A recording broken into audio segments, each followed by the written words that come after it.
welcome back to the Room of Acquirement. As always, I'm your curator, Curtis Kelly, and this is my magical collection. Today, we are going to be looking at this, but before you can actually see it, if my shirt hasn't already given it away, I solemnly swear that I am up to no good. And there we have it. Methus Mooney, Wormtail, Padfoot, and Prongs are proud to present the Marauder's map. Now, for those of you who don't know what the Marauder's map is, it is a magical piece of parchment that Harry receives in his third year at Hogwarts School of Witchcraft and Wizardry. Before it belonged to Harry, however, it was in the hands of Fred and Gorge Weasley. And before it was theirs, it had been confiscated by Mr. Filch some time ago from James Potter and his friends. Mooney is the code name for Remus Lupin. Wormtail is the code name for Peter Pettigrew. Padfoot is the code name for Sirius Black. And Prongs is the code name for James Potter. They received these code names because of their unique and wonderful talents. Remus Lupin, being a werewolf, transforms at the rise of every full moon, hence the name Mooney. Peter Pettigrew, on the other hand, is an animagus and can choose to transform into a rat at will. Now, for those of you who don't know about rats' tails, if they lose their tail, they can always grow a new one, and if worms get cut in half, they can regrow the part that was lost. Hence the name Wormtail for Peter Pettigrew. Sirius Black is also an animagus who can transform into a black dog at will, and for those of you that know dogs, they have little pads on their feet, hence the name Padfoot.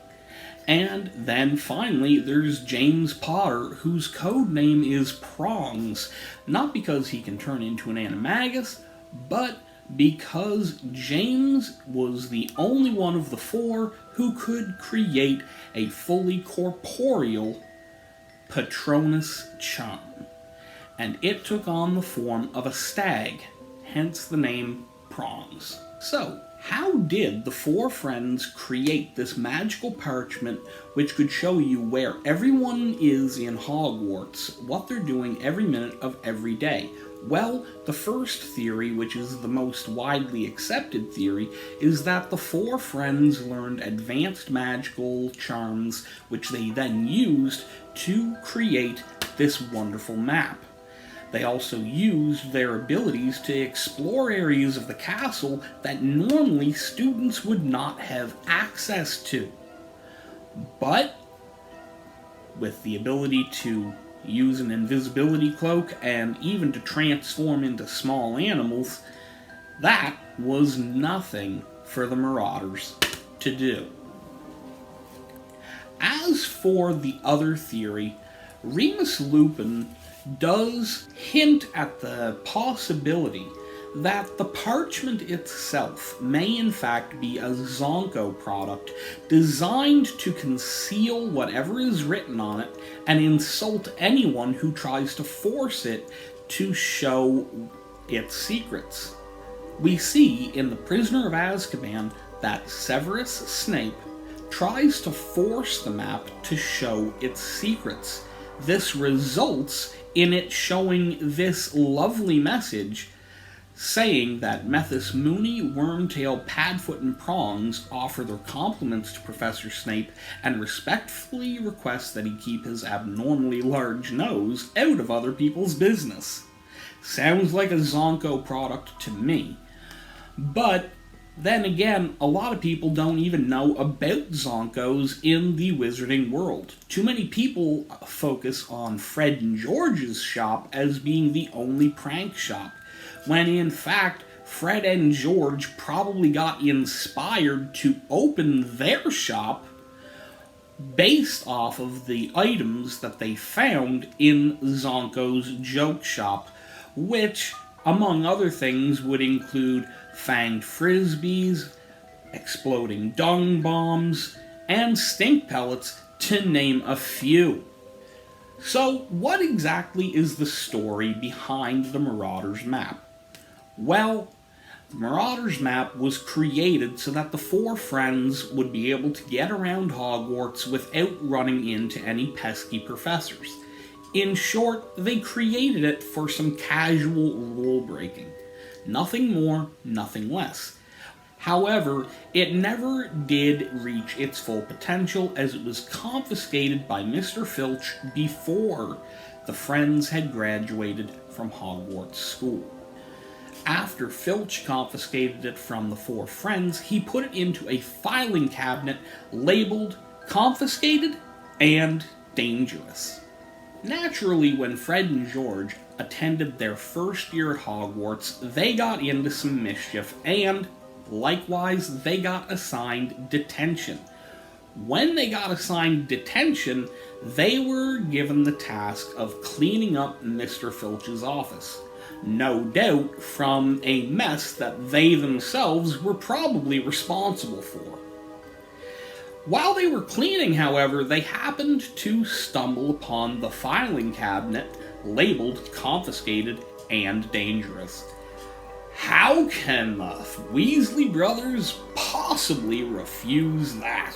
I mean, come on, it's Fred and George. That has basically got their name written all over it. So, what do? They set off a dung bomb out in the hallway, thus distracting Mr. Filch and creating the perfect opportunity for them to slip into his office and open up that filing cabinet when they managed to snag this. But when they took it, the map was blank. Its secrets had not yet been revealed. This brings up one of the most interesting things about the Marauder's map. It has a mind of its own.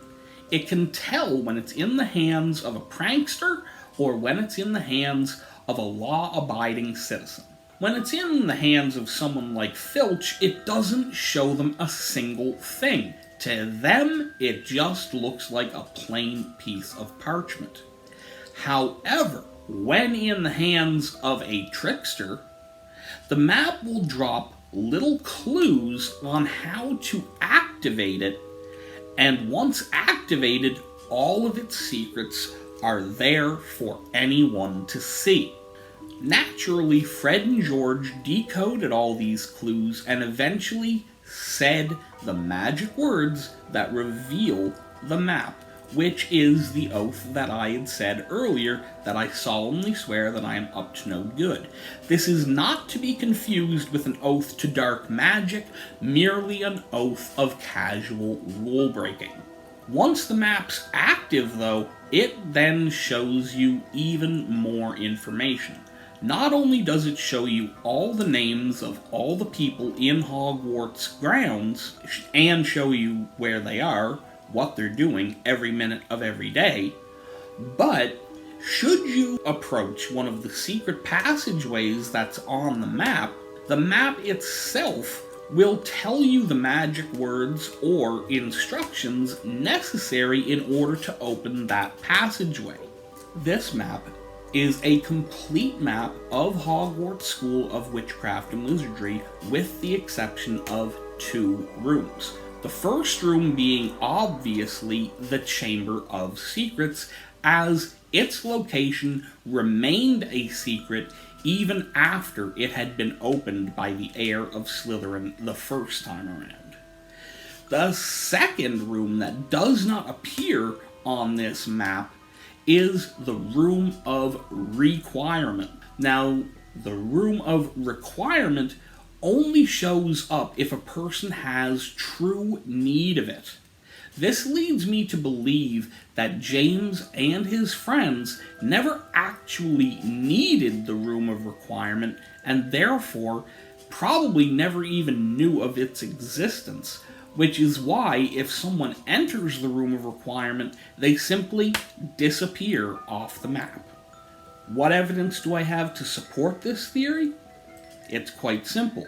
If someone uses the One-Eyed Witch passageway to go to Hogsmeade, their name will stay by the One-Eyed Witch passageway until the student passes the border of school grounds.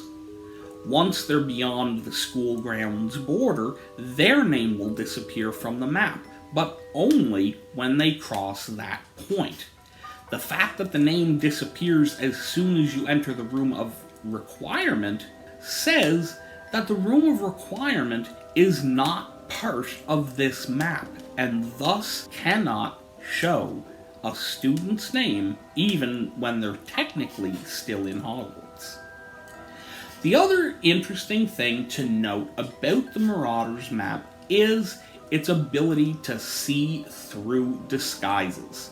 As we see in The Prisoner of Azkaban, Harry Potter sees Peter Pettigrew's name on the Marauders map. When he sees it, he tries to track down Peter Pettigrew, but instead passes right by him.